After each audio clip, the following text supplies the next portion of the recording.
Hey everybody, it's your boy Jack here. Today in this video I'm going to be talking about Survivor Ghost Island.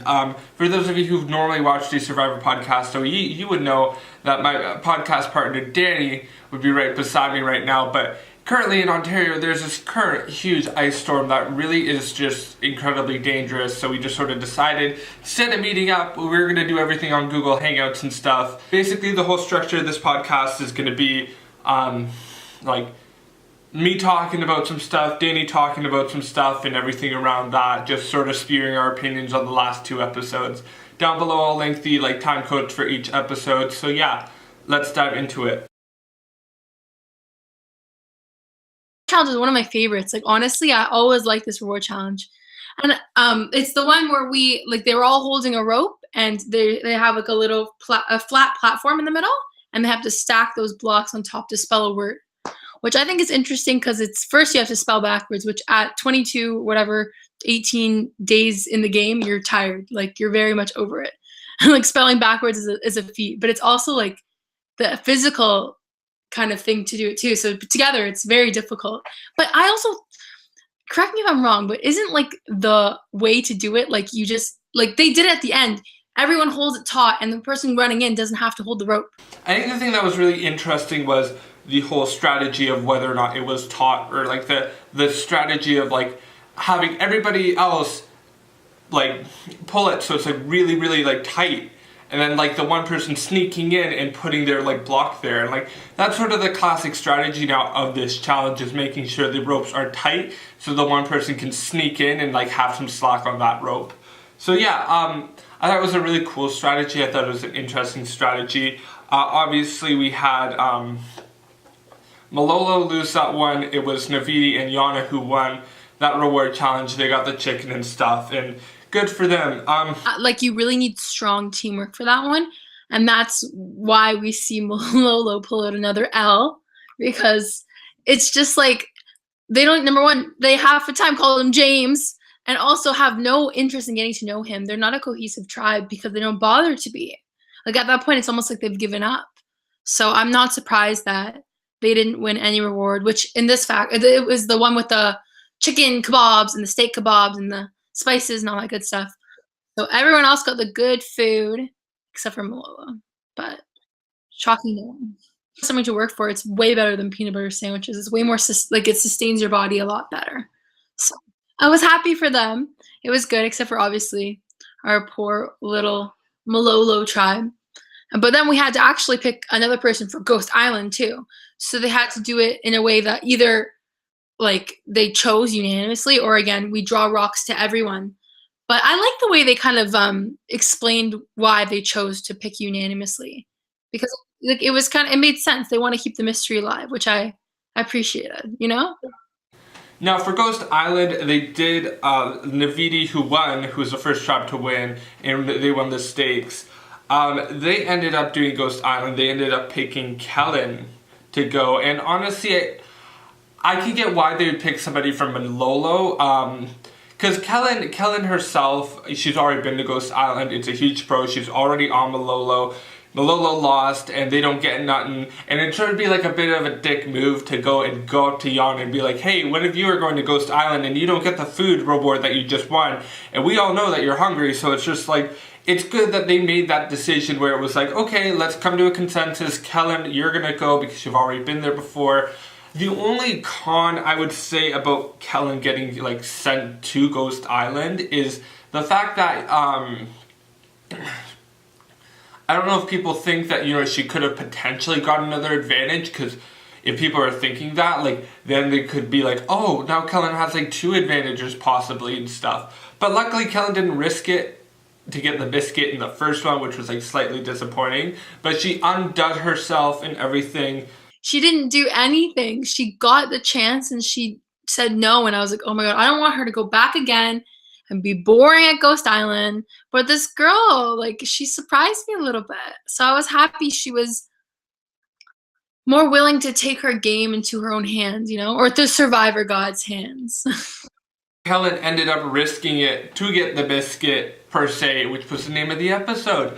And it was really cool. She ended up risking her vote and a 2 to 3 odds advantage to get the vote stealing advantage that Sarah got to, I think, vote out Michaela, that Michaela didn't see on the sit-out bench that she was sitting out on in like Game Changers, and like that epic like twist and stuff. I like that, and like honestly, like it was just sort of an epic like thing, and I like how like they changed it so it's like we're sort of kind of like downgrading it to like a extra vote kind of thing, which is like cool, okay, I like it. Still changes the game up and everything, and like you get that Ghost Island like Survivor history there. I'm like, good, awesome, and like, you know what, good for Kellen, like risking it, because she gets said biscuit, and like she gets to like have that advantage in the game, which honestly can be a bit more important now because this season is starting to stack up with certain advantages. Like now she's got something under her belt. Like I want to see her do something with it. Obviously, don't do it until you need it. Like don't waste it. But like for my entertainment value, I'm ready to see her make some moves now that she's I think this is the catalyst to see her as more of a game player, because before she was passive, she wasn't willing to make moves.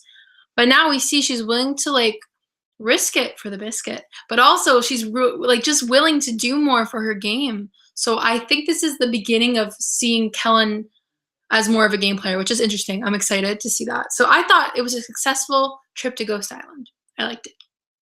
That is my final thoughts.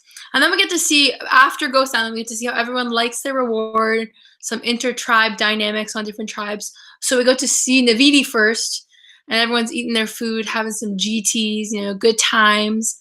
But then everyone is a little bit PO'd at one boy, Bradley. So Bradley, this episode 6, he was sort of like PO'd. Like he was a bit condescending and like just rude when like everybody else was like seasoning the steak, and he's just like, I want my food, y'all are gonna help me get this food, you're all gonna do that, all that stuff. And it's just like, I get it, because it's like, if you've been on this island for like 20 odd days and like you're petty about food, it's like, I get it. If it's steak, honey, let's cook this stuff up. Like I can get why he's a bit condescending, but it's also like, you know, maybe he shouldn't come off as rude and think about the social target that he's producing on his back.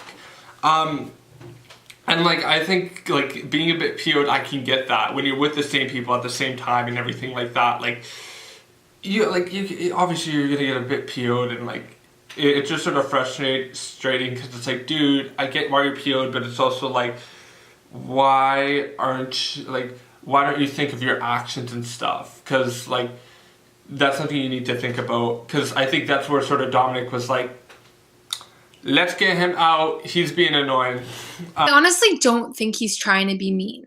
I think that it's just his way of speaking that puts people off. Like he's very, like he said, a tribal, like he doesn't try to play devil's advocate, but it often feels like he is discussing things, but it comes out as like an argumentative kind of way. Like people just want to say things. Sometimes people just want to say whatever, and then they don't want to have a rebuttal all the time. People just want to make statements. They don't want to always have to debate. And I think he gets on people's nerves because he always talks about things. People just don't want to hear it sometimes. So I can see how that can get annoying, especially when you're on the same island with the same people at a happy reward challenge where they don't want to brawl. They just want to eat some food. So I think people are starting to get very, very annoyed by it, as we can see by that segment. And Bradley's really got to rein in his social issues in order to kind of stay on the tribe. So that was kind of sucky for Bradley, but we've seen that narrative throughout the show, so not really a surprise from that standpoint, but eh. And then we also get to go to, I always say it wrong, Yana. We go to Yana, and we get to see some people eating some food, but also we get to see Wendell being a little sneaky sneak. I love it. It was great.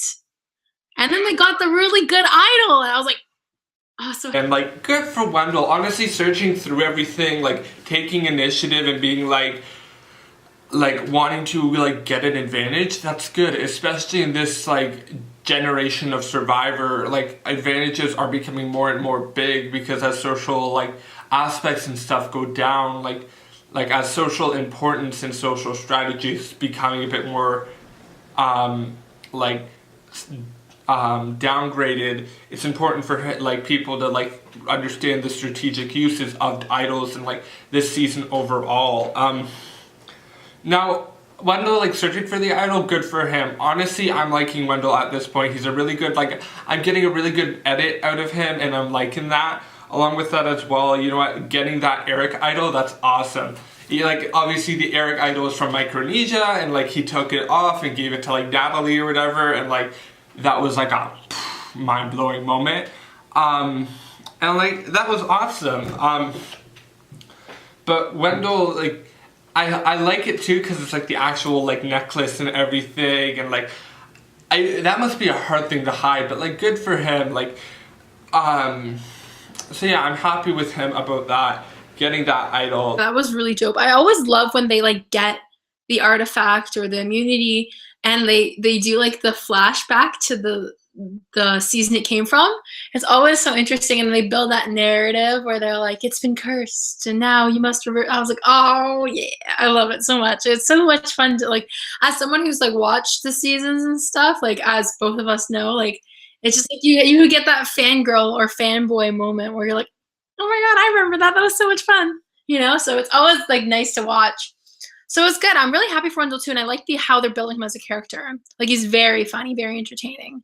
So I'm very happy for him, and it was really good. And so it seems like both tribes, you know, there's some stuff going off. And then we also see like Malolo, and they're trying to reverse their curse as well, Jack.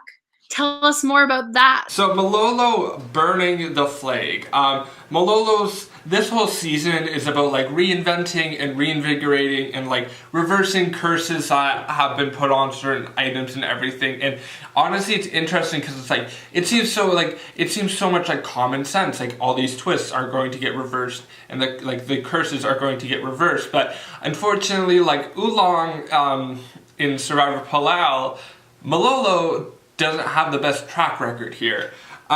They've been like dwindling down to like from 10 people down to like 4 or 5, and it's just crazy. But like I think Desiree had the idea. She's like, okay, we're burning the flag. That's it. Like, I want the bad juju out of here, and I'm like living for that because it's like that's the name of the season. Reinventing yourself, whether it's in tribe, image, or whatever. Like, I think that's a really good thing, and I'm happy for that. Burning the flag, and like it was just like a good moment because it's like that's just a creative moment. That's like getting the theme of this season and like using it to your advantage. Just because it's like, okay, let's burn away all the bad stuff, and like it sort of worked out in their benefit. So yeah, I know, I loved that moment. At first when I saw it in like the preview, I was like, what are they doing? But like it kind of makes sense. It fits with the theme of the whole season, which is like, you know, your ghosts come back to haunt you, man. Malolo's been haunted since day one. They've been sucking so badly.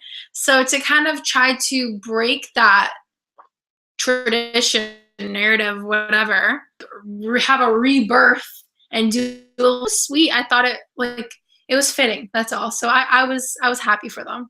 It was a really cool moment. And then when they get to the immunity challenge flag, and I was like, LOL. But he wasn't as pissed as I thought he would be in regular Jeff fashion. I thought he would grill them more. I wasn't 100% sure on like a level of pissed off like Jeff would be. Because like obviously this season's all about reversing the curse, and being adaptable, but like burning the flag, I wasn't sure if he would be like, why are you burning the flag, bro? Or like he would sort of be like, cool, you burned the flag, awesome. What tribe are you now? Like, I wasn't sure, and it was sort of interesting seeing, like, his level of, like, PO'dness, and, like, I was sort of happy. He was sort of like, okay, cool, like, you're embracing the theme. Very, very true. You have to be adaptable. I 100% agree. So I like that they did that, and they're hoping it'll reverse the curse because we're going to immunity, and they've been there so many times, they're ready to be over with that.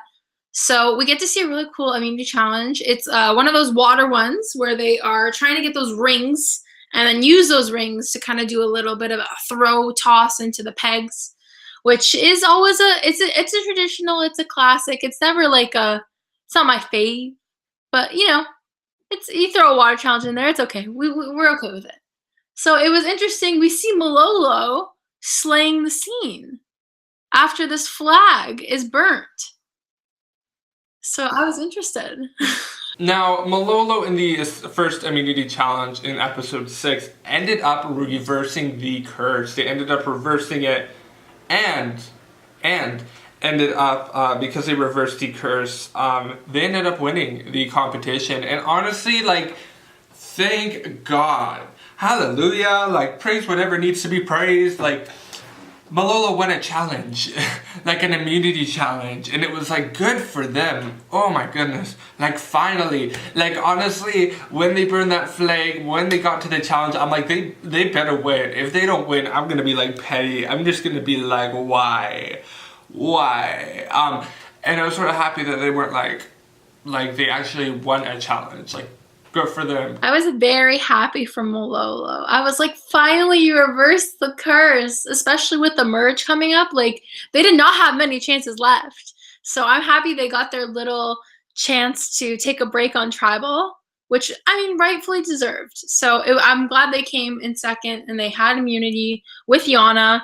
And then we got to see Naviti go to Tribal this time, which, I mean, I'm okay with it. You know, I'm okay with it because people on Naviti, I don't really have many friends there. A lot of people, honestly, can I be real? A lot of the people have not gotten big edits on the video. Like, Libby, okay. Chelsea, you know, like I'm saying, there hasn't been a lot of facing. Yeah, Bradley, sure. But like, it's like, who are you again? Sorry, what? So I'm okay with Navita going to Tribal.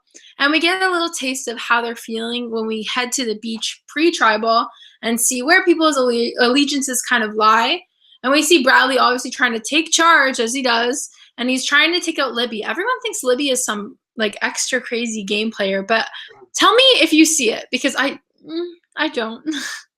Honestly, I'm not 100% sure what people have done to Libby to like why Libby's such a threat. I think just because like I think Dominic said she's like the next Parvati, and it's like, firstly, don't compare Parvati to like anybody because Parvati's her own person and she played her own game. Don't compare anybody to Parvati. But like also as well, it's like Libby. I don't think Libby's that much of a threat. I don't think, not that I recall. It's like, yeah, me neither. So I'm kind of like, why is anyone even trying to paint a target on Libby? Because like, I don't know. I don't see it either. I get she can be like socially strong, but like maybe it's because we haven't had too much of an edit on her. I just don't.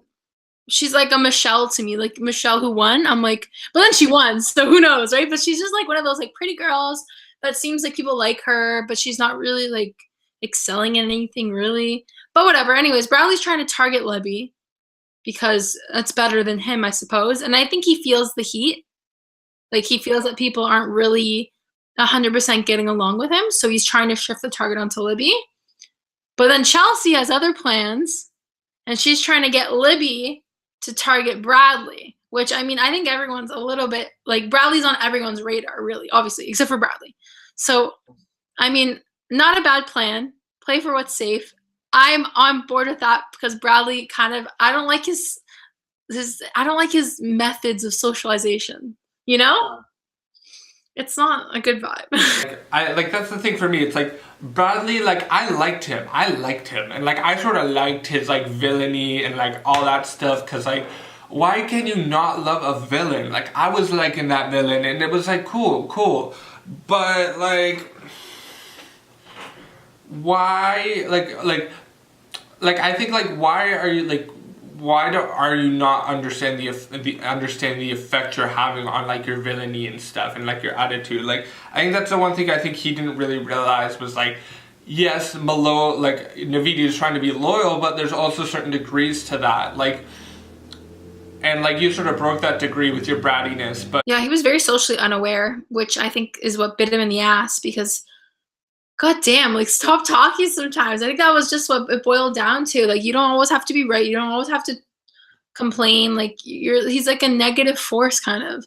So we see a tribal council, like there wasn't much, like the edit was very clear going into it that there wasn't a second target that was very like that was neck and neck with Bradley. So I don't think any of us were surprised that Bradley went out, like basically unanimously, apart from himself, obviously. I wasn't surprised. I mean, congratulations for almost getting to the merge. R.I.P. Bradley. I don't know what else to say. I was just like, c'est la vie. And like, I actually like Bradley. Like, I think he's just a really like cool, like interesting person. I'd love to see him on like a second season potentially, just to see if like he would do anything different. But yeah, overall I like that. Like, I think it was cool. Sure, you have a lot more wise words to say than me. I was just like, R.I.P. Bradley. Bye, Bradley. Because I don't know, I just never really felt like emotional. You know when your faves get voted out and you're like, oh my god, no, and like you emotionally get like just like affected. Bradley going out, I was like, so I guess that's why I'm so indifferent about it, you know? He had his time in the sun. He almost made it to the merge. Good for him. And then we see on the promo for next week, merge time. That's like my favorite part of Survivor. I love the merge. I love that they get a nice feast. It's all good times. I love the drama that ensues right when they get on the beach. It's so good. It's just so good. So now we're on episode 7, the next episode, which is the merge. And we see everyone gets to go to the Navidi beach. And it was nice. They got a meal. And I liked Dominic's speech, which was a wink to Chris, trying to be like, let's, build bridges. And Chris seemed receptive. He was like, yeah, or whatever, I don't know, with his little glass. So I was like, okay, like, we have something going here, maybe. I think what was really beautiful about this episode was there was a lot of tension and conflict that was already built in the past few episodes between Dominic and Chris. And like, for me, it's like, I like that, how they were sort of building that tension and like everything like that. Because it's like, it provides really great storytelling there. And like, that's what I like, is like the good storytelling that they've had and like how they've been able to build that up. And honestly, like, that's what I like about this season, is that although there are huge cons with this editing style, there are also huge pros. I feel like this editing style that they have has been really focused on foreshadowing and building storylines forward. Less a bit on like per episode, per person, but it's also sort of paying off in the long run. Especially with this episode being like this conflict with these two Navidi like people, and like seeing them sort of like internally like battle each other sort of, and like that conflict like rising, and I like that. Yeah, I agree. And this episode is by far my favorite from the season, I have to say. By far my favorite. I mean, I always like merge, but like this episode was dope. Like, we're gonna get into it, but I mean, like the Chris and Dominic drama, the Ghost Island, the tribal, like they were all so good. Even the immunity I really liked. So I was very pleased. Let's just go right into it because like I'm excited and I want to chat. So first we get to see that speech, and I thought it was really good. And like people got to reunite, Wendell and Dominic chit-chatting. Everyone's like having some GTs. It's good times.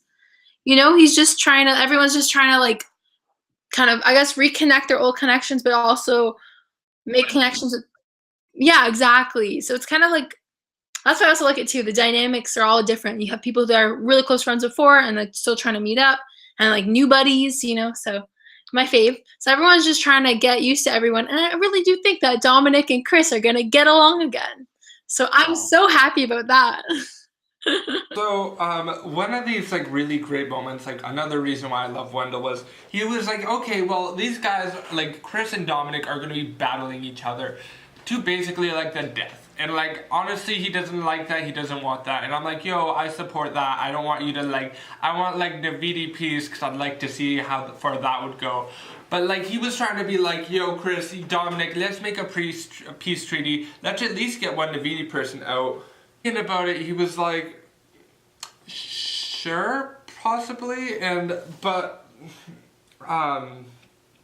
like, he thought about it, and like, honestly, Wendell tried to have like a whole conversation with them, and like, obviously that didn't work out because Chris was like, girl, bye, you guys are on your own, I'm gonna be on my own, and like build relationships with these people, which he didn't really do that well. But yeah, I think the one thing that was interesting about Wendell this episode was actually on his Instagram. I'll link it down below if I can. He had this picture, and he's like, it's during the peace treaty conversation, and he's just sitting on this chest, and he actually explains why like that chest is so important to him. Like, it's sort of like his office, and like he was sort of sewing together all like the necklaces and stuff, and like, I was liking that because it's just like, why not? Like, that's just so cool. Like, so in all the like necklaces, it's like, I like that because it's just sort of like, part of it is like there's a societal aspect to that where you're wanting to do something to like give to other people. There's a huge social strategy with that of like, hey, I made this necklace, here, take it as like a sign of trust. Like, I really like that because he was sort of like, this whole area where we're having this peace treaty meeting is like also a place where like I just chill and spend hours doing stuff and like watching the water and stuff. Like, I think that's just such an awesome like behind the scenes moment. That's actually so sweet. I love it. Oh my god, what a sweetie. I actually really like Wendell. Yeah, I thought it was nice that he tried to make that peace treaty, but Chris called BS on that, so that's right. He called BS and he was over it. He was like, y'all just want me, but you know, whatever. Life happens. Chris goes on his own merry way.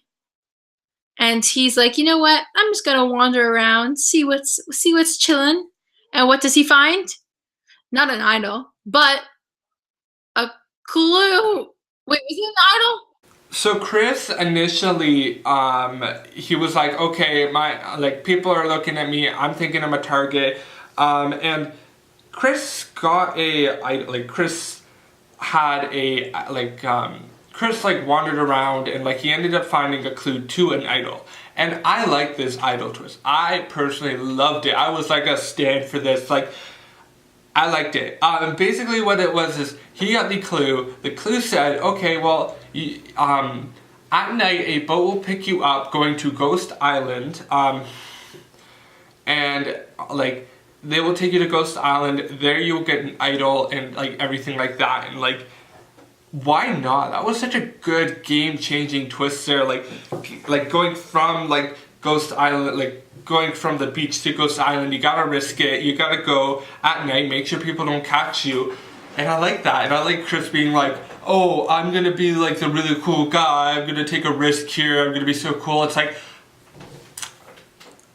you know how many other people would take that same risk? It was just sort of funny. It's like, I think a lot of other people, especially like Dominic or even like a lot of the like Malolo people, 100% would do the exact same thing. They had to act all like, oh, I'm gonna go get it and stuff. It's like, cool. That's just my opinion though. It was great. I thought it was really dope how they how they edited it, like how he was like sneaking past everyone.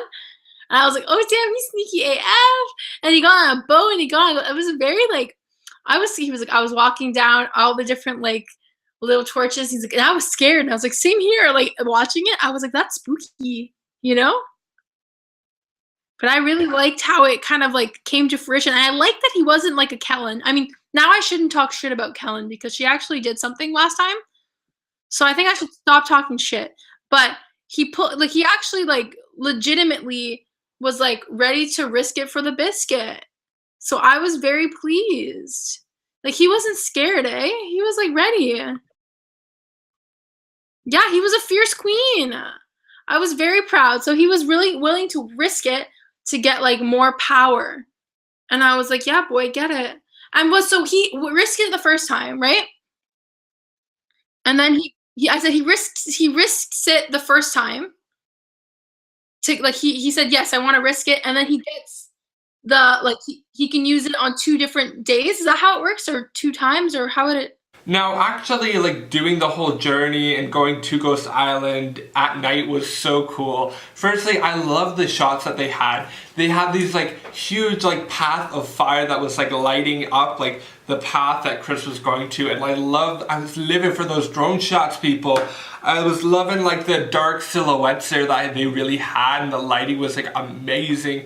I was loving that, and I love when they do like night stuff, like night challenges and stuff, and I really would love to see that in the future of this show. And like, I really like that those shots though were so pretty. I was like living for them. How could he not? But yeah, so Chris goes to Ghost Island. The whole thing, how his idol works is he goes to Ghost Island, and then he goes and he's like, okay, well, this is, like, he gets the idol that JT had from Game Changers, and this idol was not given to Russell, but was actually like his and kept in his pocket and everything till the night he was voted out. And that night he was voted out, he had that idol in his pocket, and in order to reverse the curse, Chris gets that immunity idol, and he needs to see if he can reverse the curse successfully. And then along with that as well, like currently that idol could only be played at that tribal council, at the upcoming one, and then it would be done, it would expire. But Chris wagered his vote, and he's like, okay, well, I'm going to play this bamboo game and see how far I can get. Up to 5 times he could use it, and up to 5 times that's how far he could get. So he ends up going, he does a first round and he gets it. He gets to use it either at this tribal council or the next tribal council. And then he does the next one and he loses his vote. And like, honestly, that was the exciting part, because it's like, now there's such a big war here, and now it's like, dude, you're basically forced to use your idol.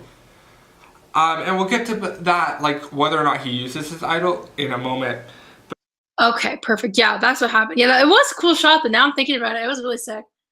Yeah, so he had a good advantage as well, so he had a chance to use this idol at, which is good, because you're going to want an idol at the merge, like, everything's up in the air. So he had it for not only the merge vote, but the vote afterwards if he didn't use it the first time. So that's pretty good for Chris, especially because this whole like Dominic versus like Chris narrative. It's good to have an extra little, you know, something in his pocket. So I was happy for Chris, even though I'm Team Dominic. I've always been Team Dominic. Check the old videos if you don't believe me. I'm Team Dominic, okay? So I'm happy for Chris in that way, but like I'm also Team Dominic, so I still want Dominic to come on top. But it was good. It was very good, and the most interesting, I would say, Ghost Island we've ever seen. Our immunity challenge, which was one of the like kind of, I guess they have like the kind of balancing ones. So they had to stand on a little ledge, stand on top of it, and hold a bar over top their head that had a statue on one side that was kind of heavy. And I was thinking, damn, I could not, like, now when I saw them put it on their heads, I was like, okay, that I could maybe do, but like, I can't even do this without anything in my hands for like more than a minute. My own arm body weight's like, nope, I'm sorry.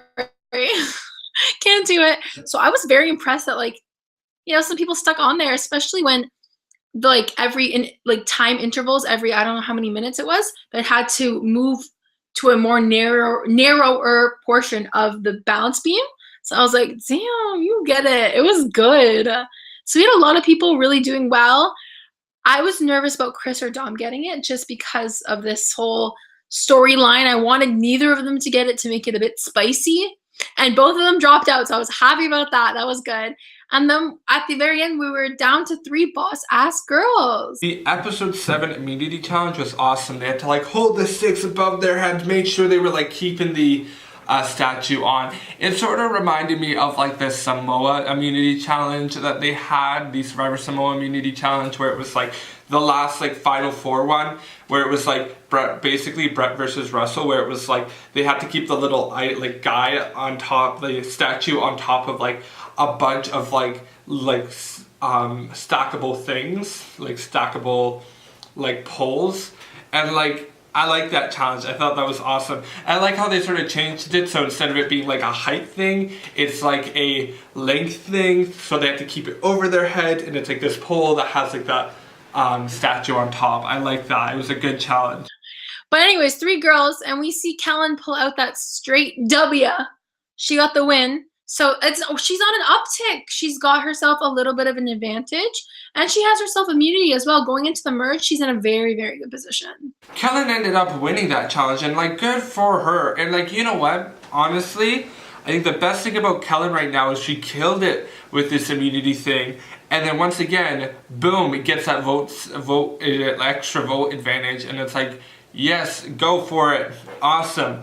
Winning that advantage, winning that like was awesome with the immunity. And I think really potentially down the line, if she does get another immunity thing, like immunity necklace or anything, or like needs to use that vote, like it would really help her game and help her resume move forward. And I think that's what's really good about her, is whether or not she'll be able to strategically use that is like her own like decision, but I think that's going to be interesting to see, because she's sort of becoming a bit of a threat, and I like that.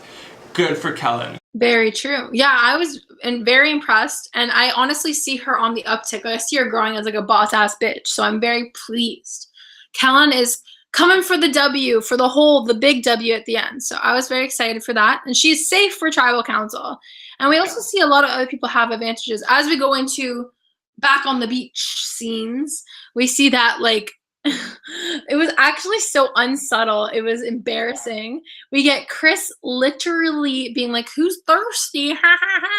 And he invites everyone except for Wendell and Dominic to the water well, so they could basically just be like, let's just get one of them out, but mostly Dominic. And I was like, that's so shady. Everybody except for Chris and Dominic, except for Wendell and Dominic, and like basically do a water well, like good water well chat, and basically be like, guys, I know you don't care about me, and I know you're not socially affiliated with me, but I am going to tell you what I am going to get you to do, because I just make a bunch of I statements. Because I am awesome. And he's basically just like, I want you all to vote for Dominic or Wendell, your decision. I think that's the best option for all of us. Basically all of them were like, I am not doing that. And like, it was interesting seeing like the whole exposed party that happened there, and like, it was just like, Chris, buddy, you gotta understand, like, you're not like a god. You just need to understand that like you need to have a sense of social politics there, of like bringing two people off into the woods and being like, hey, let's get Dominic out. Not like, hey, let's all go together, have a water well meeting, and like discuss who I want out. Like, no, you gotta, he needed to do that a bit more conservatively, because I think he realized he didn't realize that he had a big threat on his back.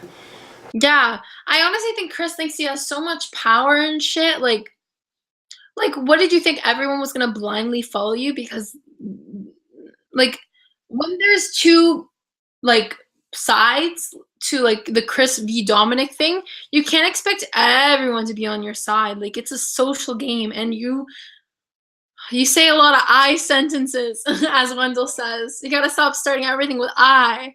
And maybe that's why he, like, you know, he can't clutch everyone. Like, some people go back to Dominic because even though Dominic can be really loud and he's like abrasive, he's nice, but he's very like in your face. People like him because he's more transparent and he's not so self-righteous or self-centered, you know? He's way more down to earth, which I think is why we had Laurel and Jonathan talk to people. Like, they weren't necessarily like loyal, you know what I'm saying? Like, tell about like what Chris was saying. Dominic honestly is a lot better than Chris, like strategically speaking.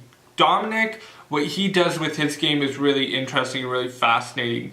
Dominic keeps calm, keeps cool, and like sort of delegates certain orders and like responses and everything, whereas Chris feels like he needs to be in control and everything, and he needs to like tell like everybody what he wants to be done, and he's so cocky that it's just sort of annoying. And like we saw that in the last episode, how annoying he was, and it's just like, and like I think that's the thing. It's like Dominic is a construction like manager. He knows how to manage people. Chris don't know how to do that really well, in my opinion. Like, it's like, I don't think he has enough life experience to do that and manage people well enough, and that's what really makes Dominic excel in this game, because they'll be able to subtly, like, slither by as a threat and everything, and, like, good for him. And that's why I think Dom over Chris, because Chris, ultimately, I don't think he has enough leadership experience or social politics experience to really understand the influence that like to influence people subtly, but also in a way align with people enough. Whereas Dominic keeps calm, keeps cool, and stays sane. Right? Dominic was way more chill. Like, he was like, whatever. Him and Wendell were just chatting about, you know, just like, we'll wait for him to come back. And Wendell actually told Dominic about his idol. So that was kind of cool. So now they both know that they've got their ass covered. Neither of them really need to go home if they play their cards right, and like Chris is at the disadvantage. So that was kind of nice too, that they kind of stuck together and they felt like they were powerful, and that was really good, and I was happy about that.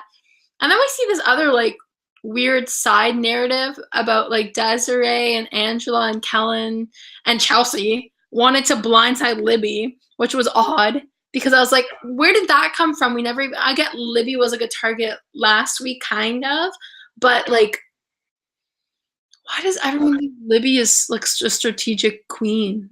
I don't get it. Now, Chris, obviously he got voted out and everything, 10-2, I think. And the one question I had for the two people, plus along with that, the people who were like considering voting Libby, it's like, I think really at this point, especially with it being a merge, it's so easy to target yourself, like to become a target. Because at this point, when you have like 10 to 12 people on a merge, you just need the one person that can be targeted, and everybody else is going to go after them just like Piranha with food. And it's like, that's the thing I don't get with the people voting for Libby, and it's just like, why are you voting for Libby? You should, like, this is the one point I think that you should, quote unquote, go with the house if you get what Big Brother slang is, but technically go with the tribe in a sense of that, because it's like, because if you go with the tribe, then you can easily just be like, okay, going with the tribe, done. What would basically happen there would be like, okay, since you're going with the tribe, you're not going to be looked at as a threat.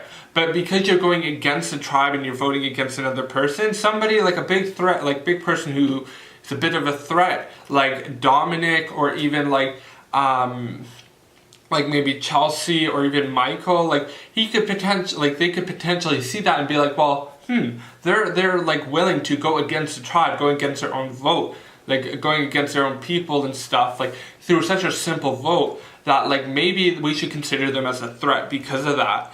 And like that's the thing for me, it's like I feel like personally they should have gone with the house, like gone with the tribe, quote unquote, just because in this situation it was so clear cut that like going with the flow would probably be the best option. But honestly, it really depends on the game and everything. And we'll see the two people that voted for Libby, see if they would be able to like go through further throughout the game, and whether or not they'll have their own like repercussions. Oh, right? They didn't go with the whole like what the tribe wanted. Oh, it kind of sounds like Big Brother, what the house wanted, but what the tribe wanted, they didn't go with that. So now there are automatically like the outliers. They're the people to look at with, oh, well, you're not trustworthy. Oh, well, you said your vote was going this way, but you lied. Especially because Kellen and Chelsea jumped ship on that plan too. So they're not in hot water. So we see everyone else voted for Chris. Spoiler alert, Chris leaves, which sucks because he goes home and he has it, like he has the advantage in his pocket. He has the idol in his pocket. And that's why it's not always good to play it safe. He was talking so much about trusting his gut. I guess his gut didn't tell him, like, right? Yours is broken, sorry. But, you know, I kind of, and even though Dominic did play his legacy advantage, I mean, I rather play an idol wrong and stay in the game than not play an idol and get voted out. Like, you know, like I rather waste one than get voted out and have one in my pocket. Holy shit, that sucks, you know? It just sucks. Like for Chris, I think that was just his biggest downfall is overestimating how annoying he can come off as, and how douchey he comes off as and stuff, which is sort of funny, like watching Survivor, but also as well just understanding sort of basic social politics and like the sly sketchiness and stuff, and like trying to really align with some strong people. And I think that was his biggest downfall. And like honestly though too, I think, you know what, if you maybe like if he decided it was not stubborn and didn't align with Dominic, that probably would have worked out in his favor. He could have been a really strong force in the game, better than he was individually, I'm just saying. So yeah. Socially unaware of him to just think that he could manipulate so many people so transparently. Like, people are not dumb. You have to give people credit. You think you can just bring people back there and say, hey, like, this is what we need to do, and they're just going to go along with it because you said so. Like, you got to give people more credit than that. That's just dumb. And that was his demise. He was not socially aware. And that's what brought him down. But my favorite part of that tribal council was Wendell. Oh my God, Wendell. We have to give him a little shout out. Like, and I love the editing too. Like, he almost closed it every time, and they'd go, and he'd open it again, and he'd be like, "You don't have bars, man. Drop the mic." Like, and I was pissing myself. That was so funny. Like, more and more, we're seeing these little things about how, like, how Wendell is just like, we already knew Wendell was a good person. He saved that shell. Like, he was a good guy, you know, back in the day for Sebastian. And like, we get little glimpses of him, but now I think that he's a serious competitor. He has strong social skills. He's funny. He's charismatic. He's well liked. Wendell in these past two episodes has been hilarious. Just with his vote with Chris at the actual thing, like at the actual like voting out and stuff, when he was like writing down his name and he said the rapper and stuff, he was like, and him being like, "Bro, drop the bars, drop it, don't do it, like just stop, like don't stop rapping, you got no bars, like it's just sort of annoying, like dude, like stop." Like, I don't want to hear it, drop the mic, like all that stuff. Like, hilarious. How can you not be pissing yourself laughing? I was just like, go for it, drag him, like get his weave off, just drag him through there, because I was just loving that. I'm like, how can you not? Like, that's how you do tribal council here, people. You drag people through the mud who you want out the game, because that's it. And like, I was loving that confessional, made it, and I loved living for that parody that they did of the Ponderosa video, and like they did the whole Chris rapping thing. You should so check it out. Hilarious. Where Chris did the whole rap music video. I'm like, oh my god, stop. Stop. Survivor, you're too amazing. So yeah, that was just funny. It was a good Wendell moment. I was dead. I was deceased. I was on the floor. Oh my god. It also gave me life. I was dead, but I was living. That's how I felt. It was good. And we also get to see that Chris is the first jury member, which is good. It's going to be an interesting dynamic if Dominic goes on the jury with him, or if he's one of the last 2 or 3 left, which will be interesting both ways. So I'm excited to see that. It'll be good. Chris is the first person in jury, therefore constituting that he's either like jury, the mayor of the mayor of Ponderosa, aka the jury mayor, which I'm pretty sure is like a sort of a phrase that was like invented by Cass McQuillan from Survivor, I think Game Changers, or Cambodia. I think Cambodia. But yeah, or like Brains versus Brawn versus Beatty, her first season, duh. But like basically like being like the first person introducing everybody, like being like the like mayor of Ponderosa, obviously. I love that. Be saying that the whole time then.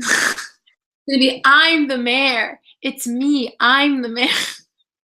Those I statements for life. But good for him. He's the first jury member.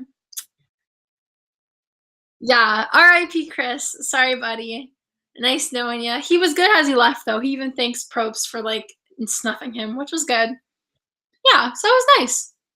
So we're halfway through. How do you feel about Survivor, Jack? You ready for the second half? So, we're halfway through the season now. Obviously, the merge has happened. And honestly, I love this season. I think the editing style is amazing. Like, it's really interesting and intriguing and everything. There are some cons to it though, because like we're not getting to know everybody's name immediately throughout, like at the beginning, and that's a bit annoying when it's like, who's this person? Why are they here? They were on this tribe, really? But like, besides that, I like it though because they're building story arcs and everything, and I like that. Along with that as well, I'm like living for these shots that they do, especially those drone shots, and ooh. I'm sort of wanting to do like a cultural reference video if I have time, like breaking down all the cultural references that like Survivor seasons I've had, and like this season specifically with like the Easter Island heads. Let me know if you want me to do that. But yeah, overall I love this season. I think it's like awesome. It's a really amazing season. I like the twist of Ghost Island. I'm sort of like fangirl at every twist, but like why not? But yeah, overall I think it's a good season.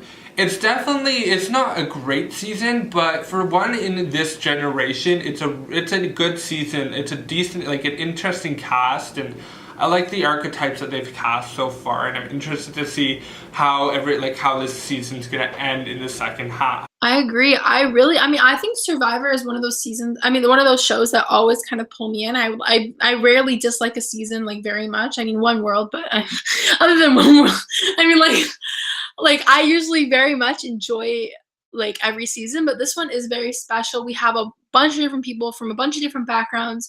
We have really well constructed narratives. Like, I really couldn't ask for anything more. I love the twists. They're not too much. They're not too little. They don't fully impede on the game. I hate when that happens. I'm pleased. I'm excited to see how the second half turns out. Yeah. So I don't know. Thank you for discussing this 6 and 7 episodes with me as usual. But yeah, thank you so much for watching. My name is Shaq Skinner. You can follow Danny down below. Also, I'll be linking it in some of the parts that she's talking about and stuff. So yeah, thank you so much for watching. My name is Shaq Skinner. You have a good night. And bye. Don't text and drive. That's about it.